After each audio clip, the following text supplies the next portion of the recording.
교회 앞으로의 변화 다섯 번째. 이번 주간은 추석 연휴가 지나고 맞이하는 주간입니다. 거리를 다녀보니 사람들이 이전보다 많이 다니고 모이는 것을 봅니다. 곳곳에 차가 밀리는 곳도 많았습니다. 하지만 여전히 곳곳에 임대 간판이 보이고 불이 꺼진 매장들도 많았습니다. 뉴스는 우울한 소식뿐입니다. 앞으로 경제적으로 어려워질 것이라고 말합니다. 금리가 높아지고 집값은 떨어지며 서민들의 소득은 줄어들어 살기가 힘들어진다는 것이죠. 그런데 앞으로의 경제적인 어려움이 찾아온다고 하지만 긍정적으로 말하는 사람도 있습니다. 금리가 높아진 것은 너무 낮았던 이자가 정상적으로 되어가는 과정이고, 집값은 일반적으로 소득을 얻고 사고 팔 수 있는 지경이 되어야 하는데, 비정상적으로 너무 올라버린 집값이 정상적인 가격으로 내려오는 현상이라는 겁니다. 같은 현상을 보는데 해석이 차이가 납니다. 더 살기 좋은 나라가 될 것이라고 말합니다. 세상은 공짜가 없습니다. 그런데 사람들은 공짜를 당연하게 생각했던 것이죠. 가짜 신앙은 신앙을 공짜로 얻었다고 생각합니다. 은혜라는 차원을 공짜로 얻은 그 무엇이라 받아들입니다. 그러나 신앙은 예수 그리스도의 희생의 결과를 얻어낸 것입니다. 신앙은 결코 공짜가 아니고 반드시 두렵고 떨리면서 얻어내는 과정입니다. 지금의 교회 공동체는 진짜 신앙과 가짜 신앙으로 구별되어서 양극화로 나타나고 있습니다. 코로나 사태 이후 한국교회는 쇠퇴의 길로 가고 있습니다. 교회 앞으로의 변화, 겉으로는 부정적인 변화들이 심화될 것입니다. 그러나 긍정적인 해석을 합니다. 세상의 부정적인 현실에 신앙으로 바로 세워지는 사람들을 만들고 싶습니다. 진짜 신앙이 주는 정상적인 모습의 신앙인을 만들고 싶습니다. 예수 그리스도의 진짜 제자, 진짜 신앙을 정립한다면 교회 공동체가 더욱 견실하게 될 것입니다. 진짜 신앙은 예수 그리스도의 제자가 되는 것입니다. 주님의 희생을 본받아 내가 희생하며 신앙생활하는 것입니다. 제자는 예수님처럼 제자가 잘 되도록 노력해야 합니다. 지금 우리가 할 수 있는 노력은 목자님들의 목원을 향한 헌신과 노력입니다. 수요 기도회에 나오셔서 함께 목원들을 위해 진정으로 기도하는 것입니다.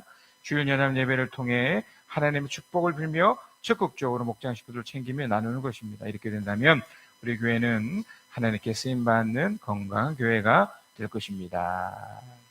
그날 다윗은 이 일 때문에 주님이 무서워서 이래서야 내가 어떻게 주님의 궤를 내가 있는 곳으로 옮길 수 있겠는가 하였다. 그래서 다윗은 주님의 궤를 다윗성으로 옮기지 않고 가드 사람 오베데돔 집으로 실어가게 하였다. 그래서 주님의 궤가 가드 사람 오베데돔의 집에서 석 달 동안 머물렀는데, 그때에 주님께서 오베데돔과 그의 온 집안에 복을 내려 주셨다. 20절 시작. 다윗이 자기의 집안 식구들에게 복을 빌어 주려고 궁전으로 돌아가니 사울의 딸 미갈이 다윗을 맞으러 나와서 이렇게 말하였다. 오늘 이스라엘의 임금님이 건달패들이 맨살을 드러내고 춤을 추듯이 신하들의 아내가 보는 앞에서 몸을 드러내며 춤을 추셨으니 임금님의 채통이 어떻게 되었겠습니까? 다윗이 미갈에게 대답하였다. 그로소 내가 주님 앞에서 그렇게 춤을 추었소.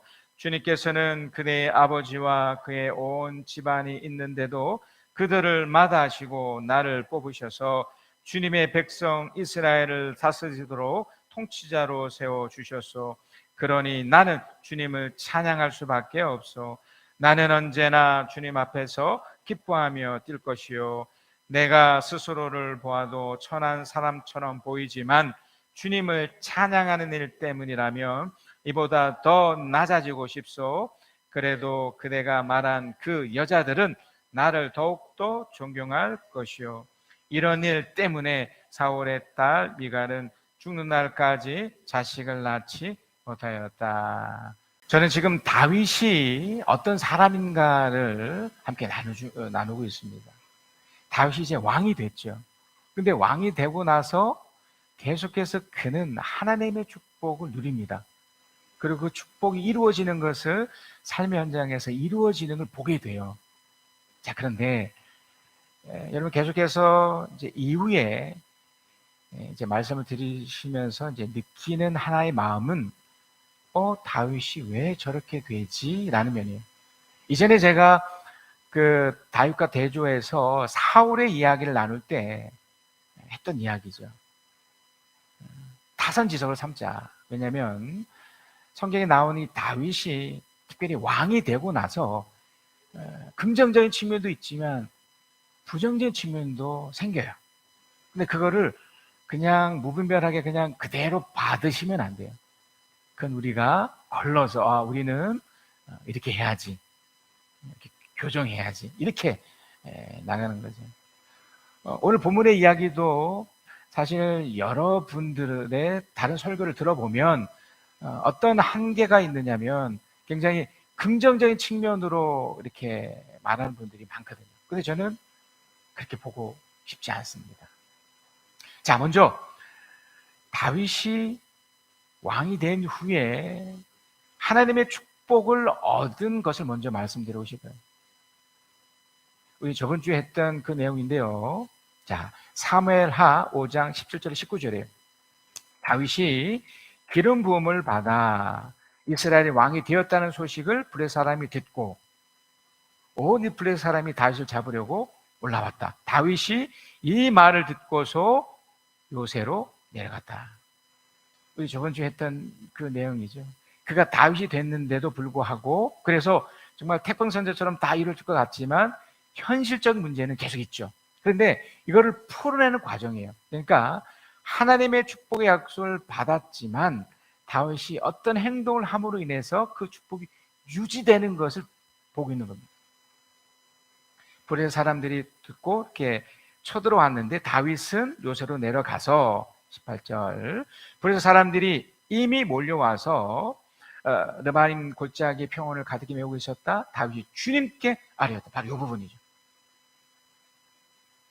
제가 저 불의 사람을 치러 올라가도 되겠습니까? 주님께서 그들의 죄를 넘겨 주시겠습니까? 주님께서 다윗에게 대답하셨다. 올라가거라. 내가 저 불의 사람들을 반드시 내 손에 넘겨 주겠다. 왕이 돼서 이게 끝난 게 아니라 상황은 어려운 모습이 이렇게 진행되고 있음에도 불구하고 다윗은 그 축복의 약속을 믿고 또 하나님께서 인도하심을 또 믿고 받아들이면서 움직였을 때 하나님의 축복이 이루어지는 삶의 현장이 생긴 거예요.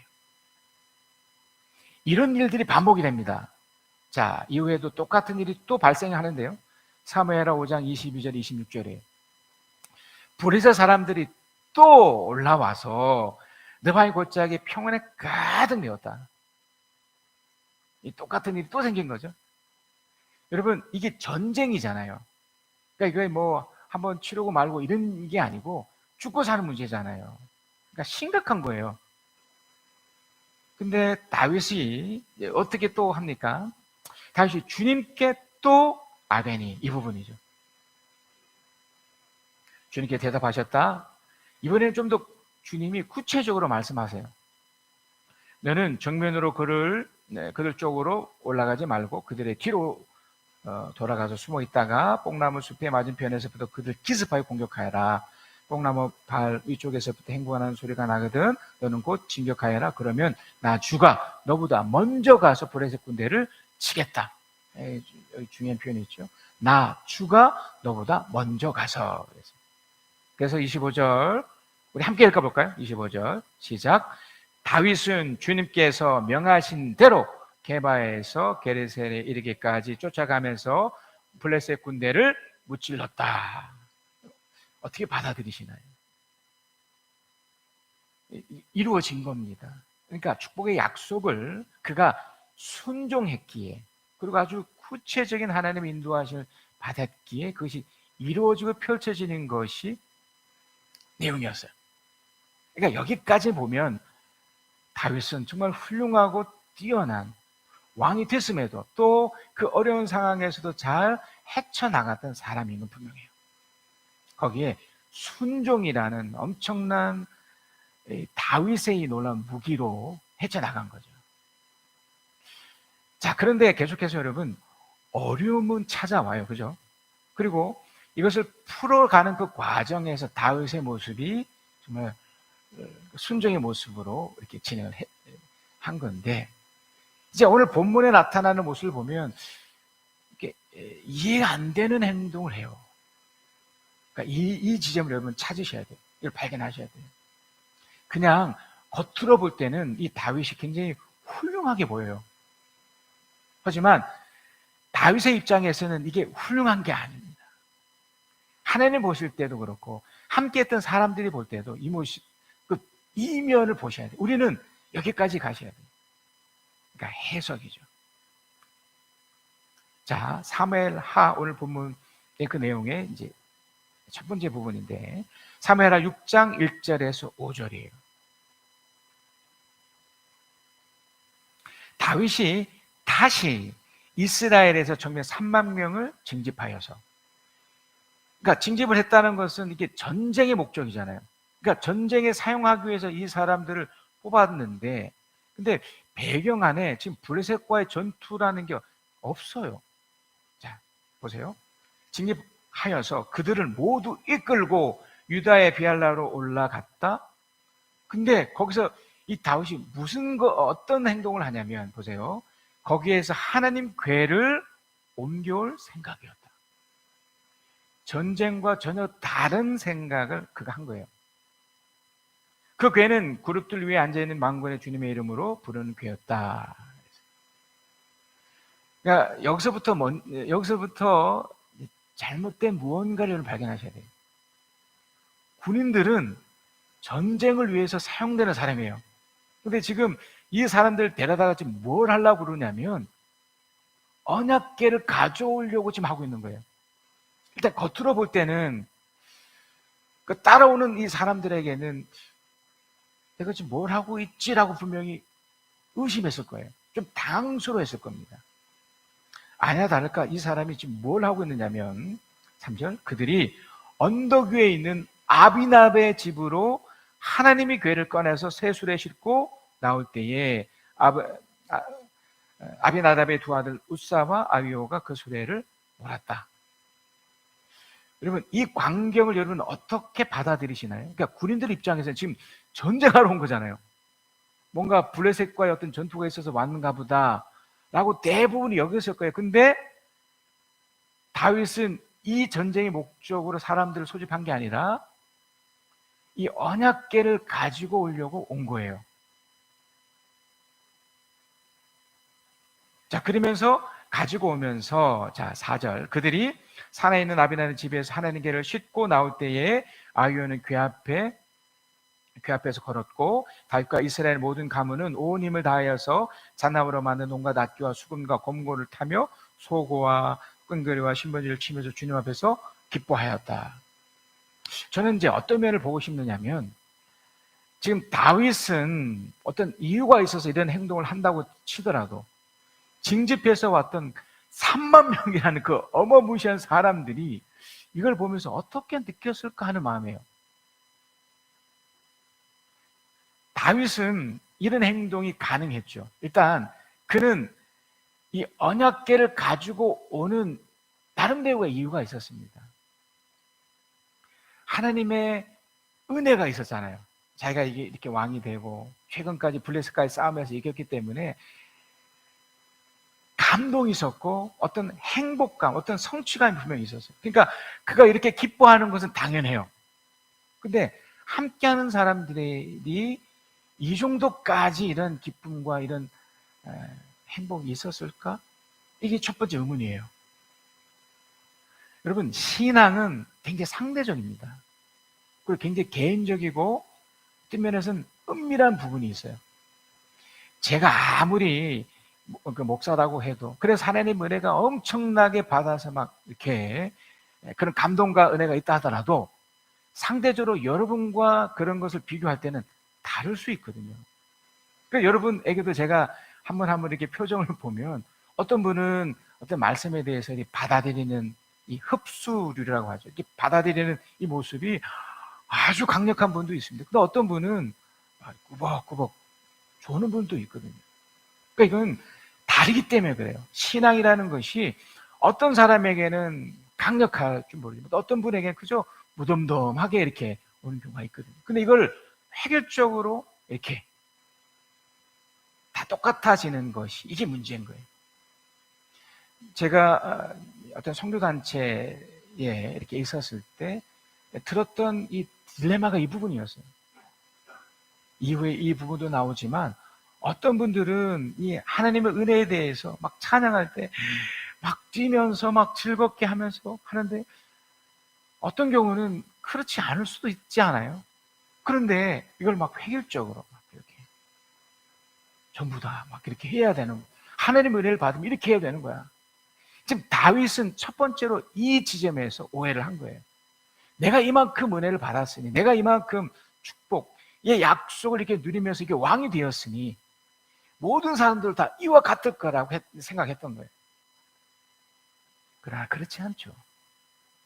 특별히 여러분, 이 언약궤를 다룰 때는요, 이 법궤를 다룰 때는 굉장히 조심해야 됩니다.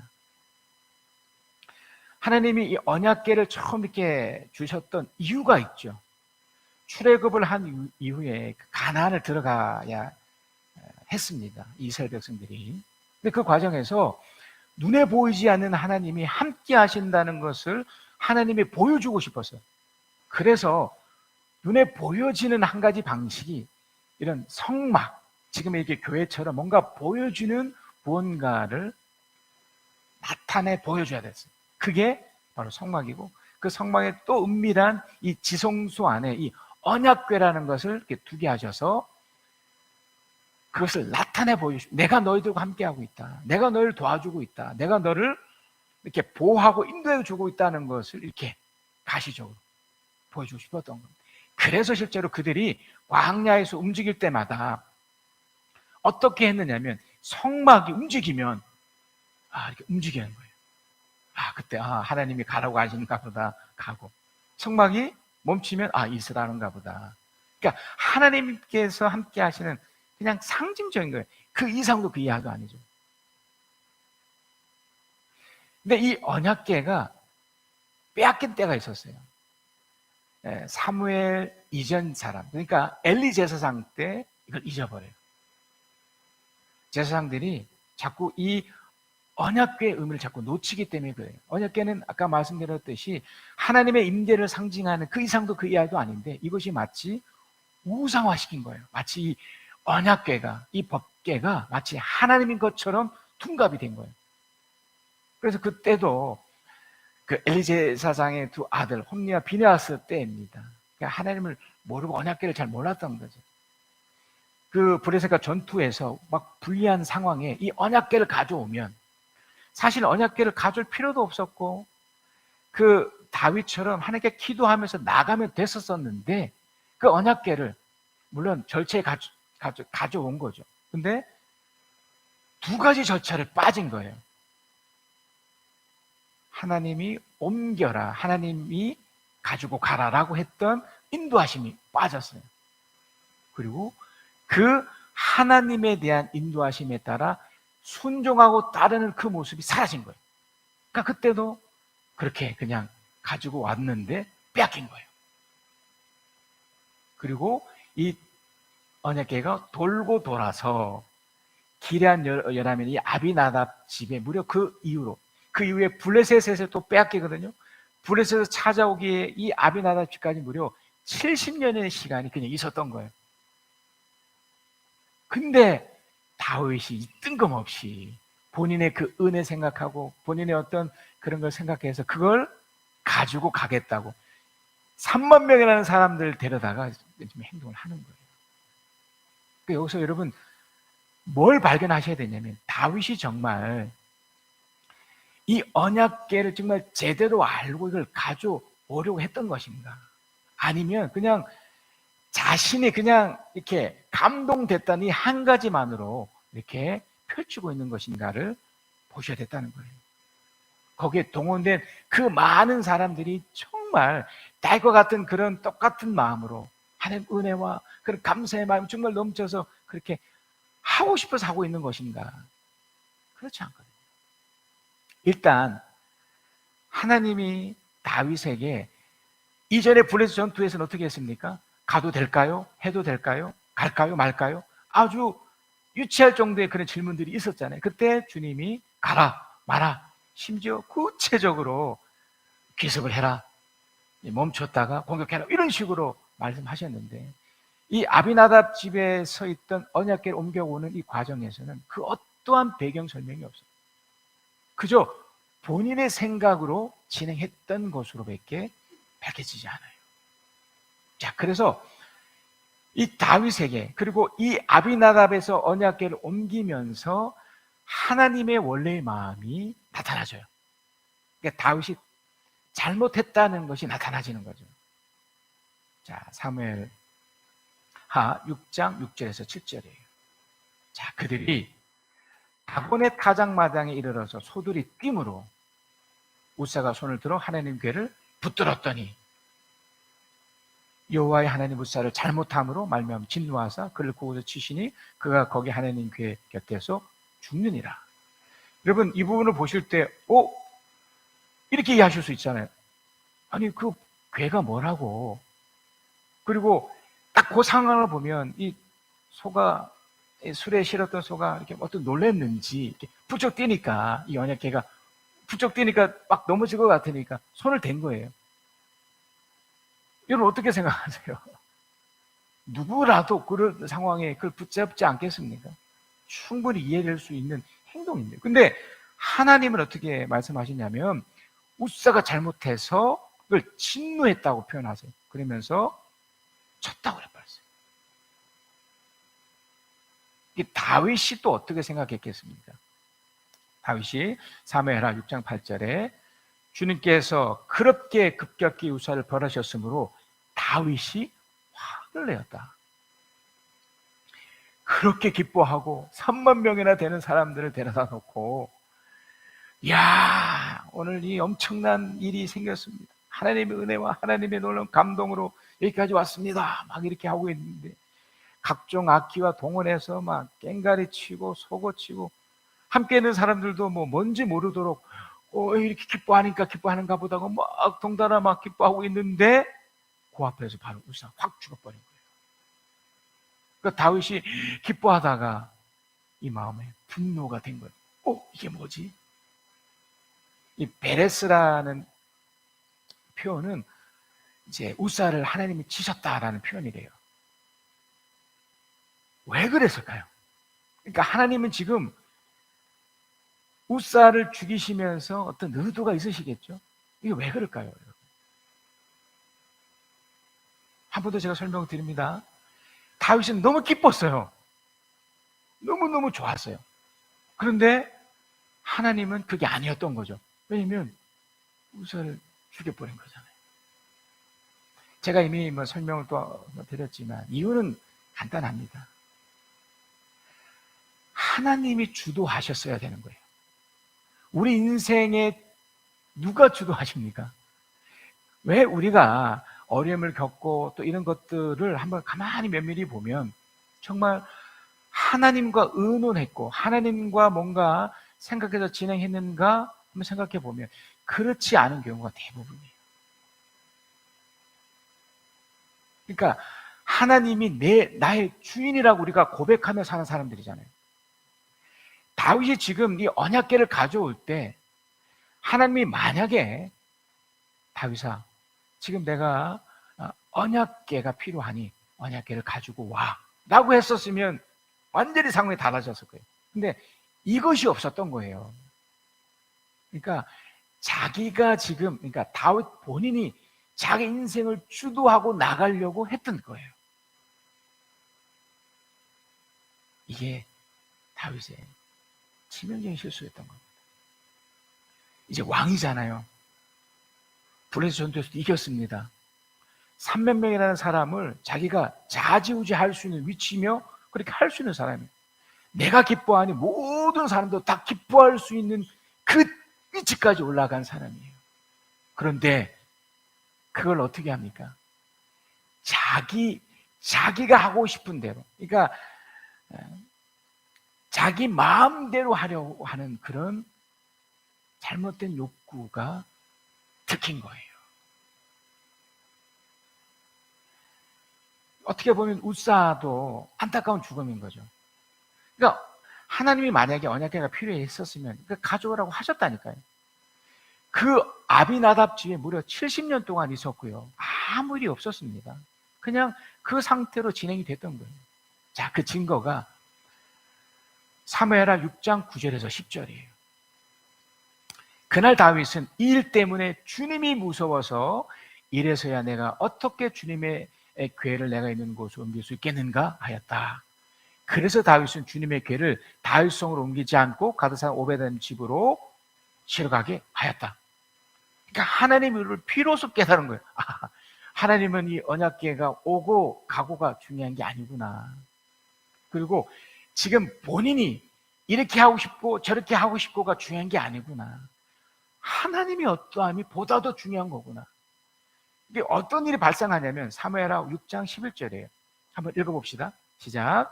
그래서 주님의 궤가 가드 사람 오베데돔의 집에서 석 달 동안 머물렀는데 그때에 주님께서 오베데돔과 그의 온 집안에 복을 내려 주셨다. 이유는 너무 간단한 거예요. 하나님이 복 주고 싶은 사람은 복 준 거예요. 여기 보면 뭐 언약궤가 있어서라고 생각을 하지만 오베데돔 입장에서 처음부터 그 언약궤를 기대했었습니까? 아니잖아요. 우사가 죽었기 때문에 언약궤를 그냥 받은 거잖아요. 여기 보면 가드 사람이라는 표현을 써요. 그러니까 어떻게 보면 정식 이스라엘 사람도 아니었던 거예요.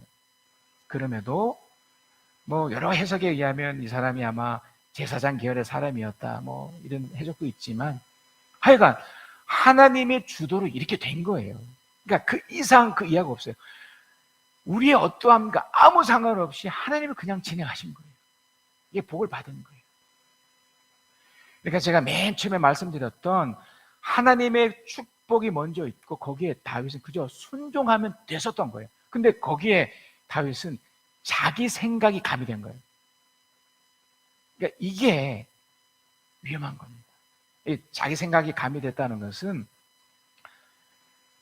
내가 하고 싶은 거예요. 그냥 내 욕구가 더 센 거예요. 요 다음 장면이 그것을 더 극대화시키는 장면으로 나와요. 우사가 또 죽었잖아요. 그리고 또 이런 일이 있었잖아요. 그러면 다윗은 어떻게 생각했어야 되냐면 언약궤는 그냥 거기에 두고 주님의 그 임재를 늘 해왔던 방식으로, 그러니까 언약궤 자체가 중요한 게 아니고 하나님 임재가 더 중요한 거니까 하나님께 물어보고, 에봇이라는 게 있었기 때문에 하나님께 물어보고 또 그 인도함을 따르면 했으면 되는 거예요. 근데 똑같은 실수를 또 반복합니다. 그렇게 하지 않아요. 사무엘하 6장 12절 13절이에요. 누군가가 오베데돔 집에 하나님 궤를 보관하였기 때문에 주님께서 오베데돔 집과 그에게 딸린 모든 것에 복을 내려주셨다는 소식을 다윗이 전하였다. 이 전달자도 잘못 전달한 거죠.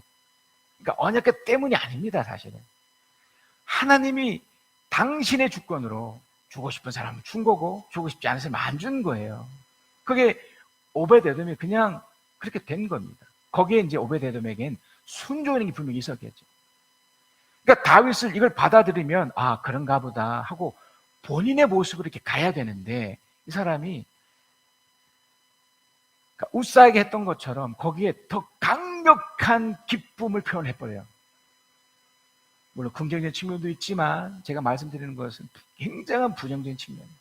자, 그리하여 다윗은 기쁜 마음으로 가서 하나님의 궤를 오베데돔 집에서 다윗성으로 가지고 올라왔다. 그러니까 이해는 돼요. 뭐 가져올 수도 있지 않겠나, 그죠? 워낙 기쁘고 이 언약궤로 통해 하나님의 은혜를 생각한다면 또 얼마나 뭐 나쁜 거겠습니까? 궤를 옮길 때에 그는 큰 축제를 벌였다. 다윗은 주님의 궤를 맨 사람들이 6걸음을 옮길 때에 행렬을 멈추게 하고 소와 살찐 양을 제물로 잡아서 바쳤다. 어마어마한 거죠, 여러분. 어마어마한 거예요.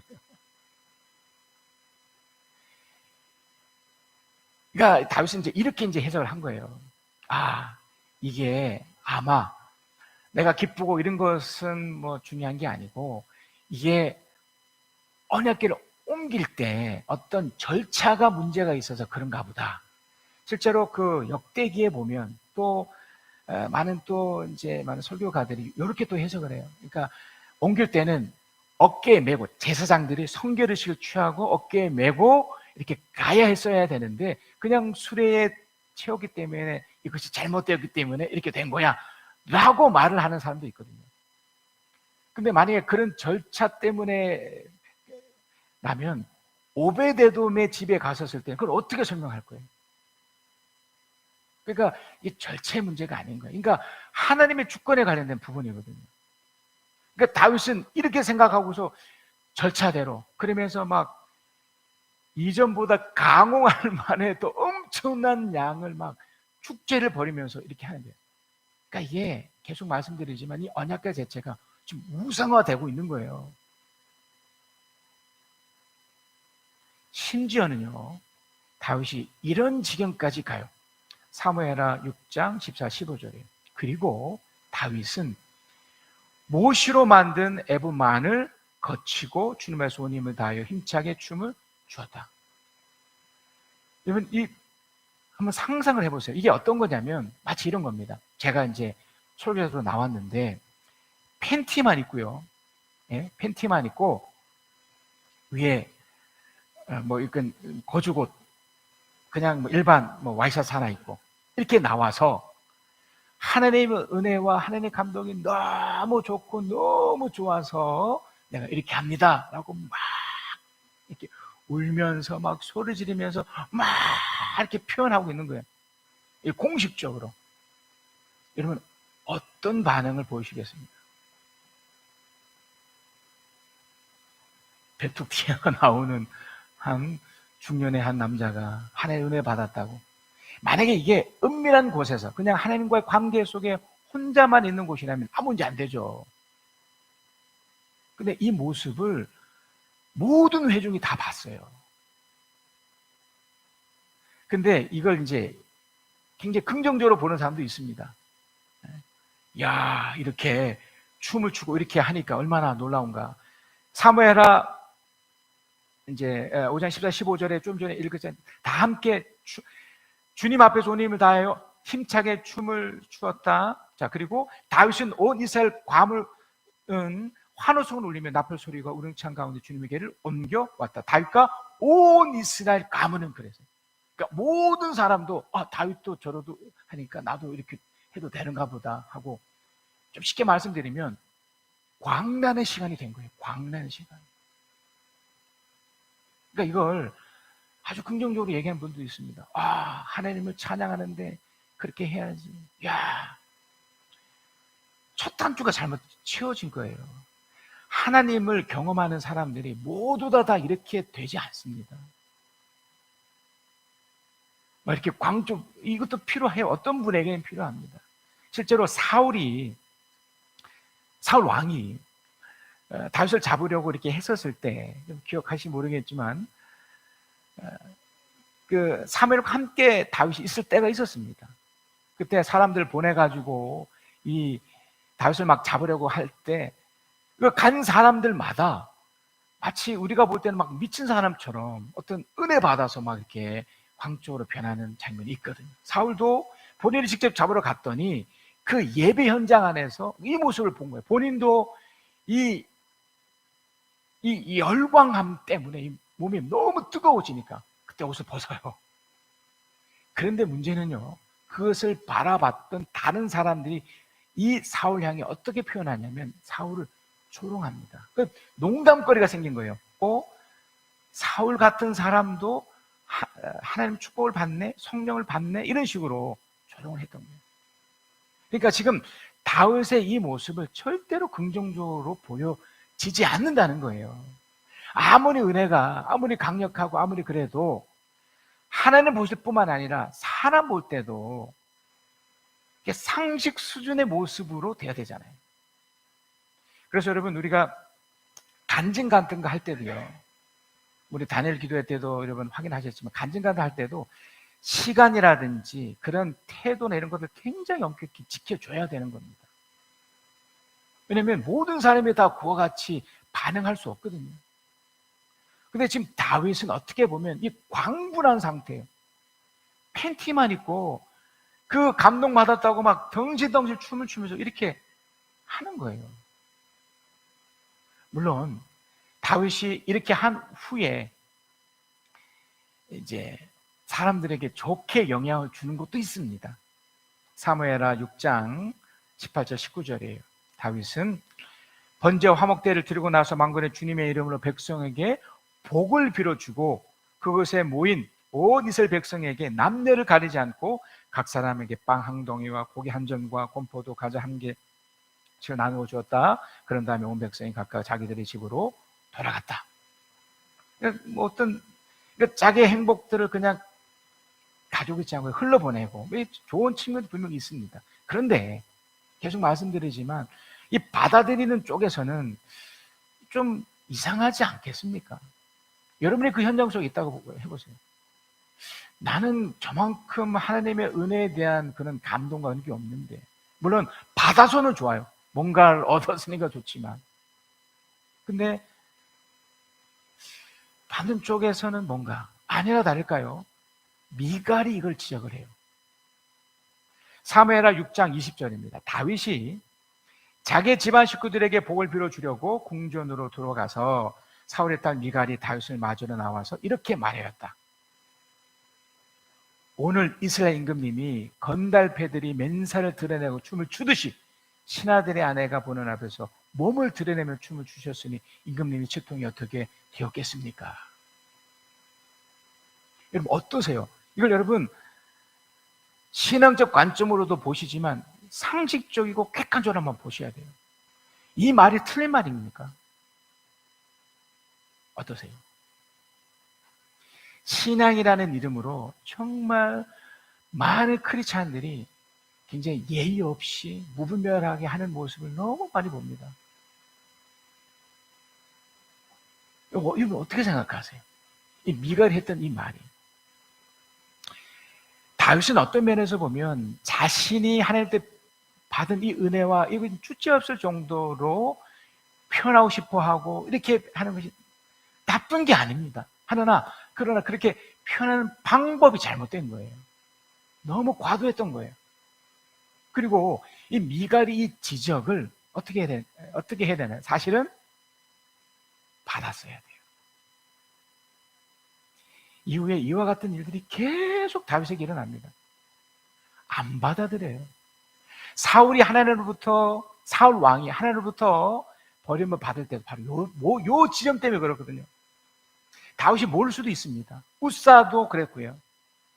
그러나 미갈이 했던 이 이야기를 하나님의 문성으로 받아서 그가 스스로 받아들여 변화됐다면 어떠했을까? 그러나 그렇게 하지 않습니다. 사무엘하 6장 21절 22절 다윗이 미갈에게 대답하였다. 그렇소. 내가 주님 앞에서 그렇게 춤을 추었어. 주님께서는 그대의 아버지와 그의 온 집안이 있는데도 그들을 마다하시고 나를 뽑으셔서 주님 백성 이스라엘을 다스리도록 통치로 세워 주셨소. 그러니 나는 주님을 찬양할 수밖에 없어. 나는 언제나 주님 앞에서 기뻐하며 뛸 것이요. 그럼 어떻게 들으시나요? 미갈은 사울 왕의 딸이에요. 그리고 미갈은 어느 정도로 다윗을 사랑했느냐면 왕임에도 공주임에도 불구하고 한낱 목동이었던 어떻게 보면 아무것도 아닌 이 사람은 정말 사랑해 주어서 결혼까지 됐던 사람이에요. 더군다나 미갈은 어떤 사람이었느냐면 다윗이 사울을 통해서 목숨이 위태로울 때 적극적으로 다윗을 구해주었던 게 어쩌면 그 아버지로부터 심한 욕과 버림을 당할 정도의 다윗을 구해내 주었던 사람이 미갈이었던 거예요. 그 아버지 사울왕의 그 잘못된 모습 때문에 또 강제적으로 이렇게 다른 남자에게 결혼까지 시켜버린. 그래도 그곳에서 다윗이 미갈을 원했을 때 미갈이 기꺼이 그 가정을 또 내려놓고 다윗에게 달려갔던 사람이 미갈이에요. 정말 위대하고 멋진 여성이에요. 정말 대단한 사람이에요. 어떤 누구보다 다윗의 이런 약점과 부족한 걸 너무나 잘 알았던 게 미갈이었던 거예요. 근데 그 미갈을 향해서 지금 해서는 안 될 말을 하는 거예요. 바로 너 때문에 사울이 무너졌다는 식으로 표현하고 있는 거예요. 그러면 나는 내 식대로 할 거야. 내가 이만큼 은혜 받았고 내가 이만큼 했으니까 뭐 예의고 도덕이고 나는 빨가벗은 채로도 막 찬양을 하고 이렇게 할 거야.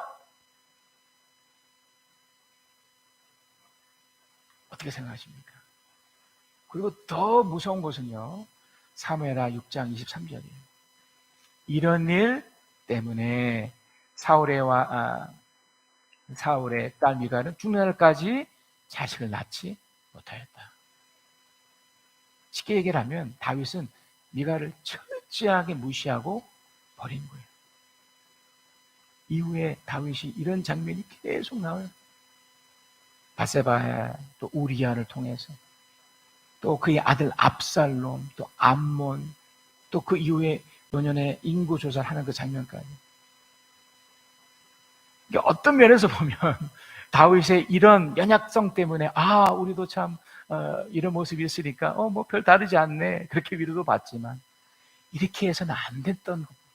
우리는 이걸 타산지석으로 삼아야 됩니다. 우리는 이렇게 하면 안 돼요. 신앙이라는 것이, 그러니까 진짜 신앙은요, 하나님 보시기에 뿐만 아니라 사람들 보기에도 이게 인정되고 납득이 되는 행동으로 나서는 겁니다. 진짜 사랑은요, 바로 이런 겁니다.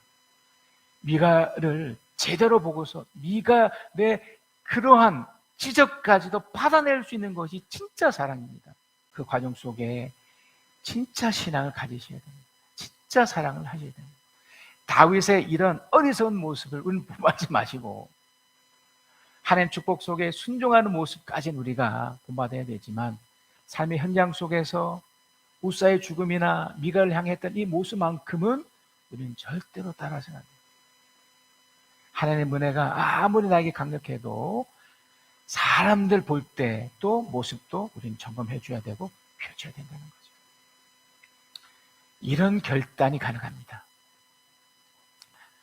진짜 신앙은 하나님 보시기에, 그리고 사람이 보기에도 좋아 보여야 한다는 거예요. 진짜 사랑은 상대의 부정적인 면까지도 받아들여서 나를 긍정적으로 변화시키는 겁니다. 큰 사랑의 새 계명을 우리에게 주신 주님, 서로 사랑하면 제자 된다 가르쳤네.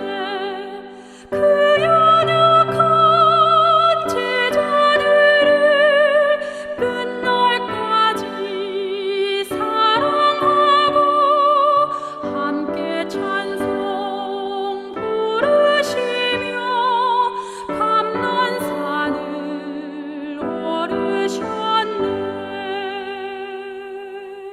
겟세마네 기도로써 아버지 뜻 이루시고 십자가의 고난 길로 걸어가신 우리 주님, 악한 우리 막으려고 검을 빼는 제자에게 죽기까지 인내하라 조용하게 말씀